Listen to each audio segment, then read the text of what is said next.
Coming up, find out how Troy University Television is helping to promote reading. Stay tuned. TrojanVision Nightly News starts now. From the High Definition Digital Production Center on the Troy campus, with news from Troy University locations around the world, this is TrojanVision Nightly News.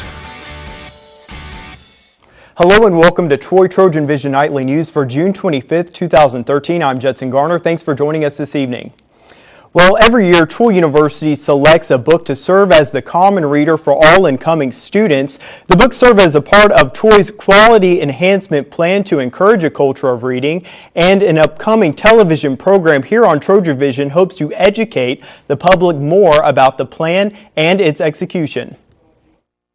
A diverse group of Troy University faculty and staff participated today in a series of roundtable discussions that were recorded in Troy TrojanVision Studio B on engaging students on how and why to read assigned material. As a psychology professor, a lot of my material that they have to read is very technical.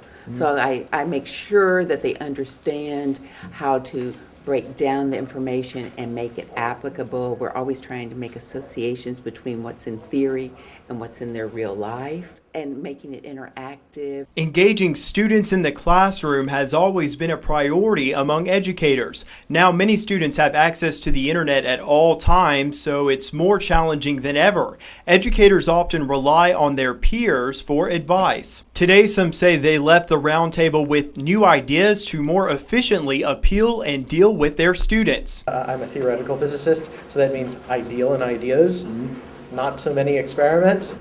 For nursing in particular, it was interesting to hear about, but then you have this patient right here in front of you right now with these problems. What do you do?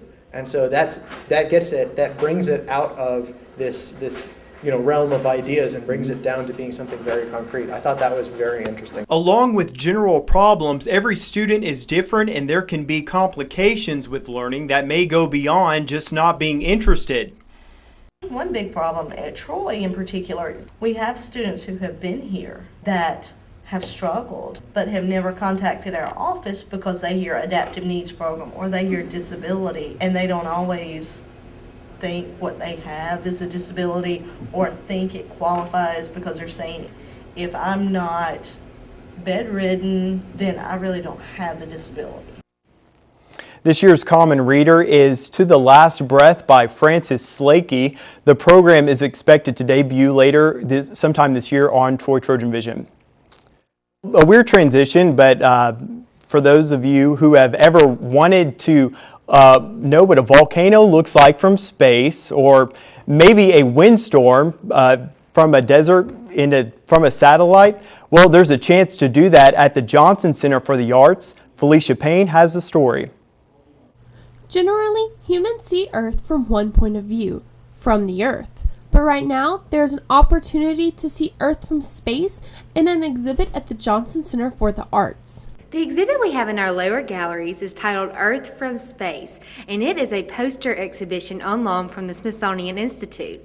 The exhibit has pictures of different parts of Earth taken from multiple satellites in space. This exhibit has exquisite images of Earth during different periods of seasons, during different traumatic events such as hurricanes and dust storms, and the images that are captured from satellites have been turned into posters for this exhibition. Not only is there an art aspect of the exhibition, but also an educational aspect because of the type of art on display. Whether you're interested in science or not, you get to read on each of these posters a little bit about the satellite that took the image, what was happening when the image was taken, and then you can view each poster as its own piece of artwork. But for the Johnson Center to be able to continue giving exhibits like this on display, they're going to need some help from the community. Right now, we have an incredible challenge grant going on, and it is a challenge to raise membership dues. We have a generous donor who has offered to meet and match our membership dues dollar for dollar up to $10,000. There are different levels of membership available, ranging from a student membership at $10 all the way up to a Director's Circle membership at $500. If you'd like to consider membership in the Johnson Center for the Arts, you can call us directly at the Arts Center, or you can visit our website and we can send you the membership form, or you can just come by and visit us. Felicia Payne, Troy, TrojanVision News. And the exhibit goes until the end of July, and the membership challenge goes until August 1st. And now taking a look at news from around the state. In Laverne, a hospital will soon shut down its maternity ward and quit delivering babies. Crenshaw Community Hospital will stop deliveries as of next week. The station reports that women will have to drive at least 40 minutes away to give birth at the next closest hospital. And coming out of Birmingham, their police chief says he's worried about a string of killings in the city. Chief A.C. Roper says the 7 killings over 8 days do not appear to be related, but he says the killings mostly appear to involve people who knew each other, making them more difficult to prevent. And in Orange Beach, Alabama's Republican Agriculture Commissioner John McMillan has launched his campaign for a second term. McMillan announced his plan today at a meeting at the Agribusiness Council in Orange Beach.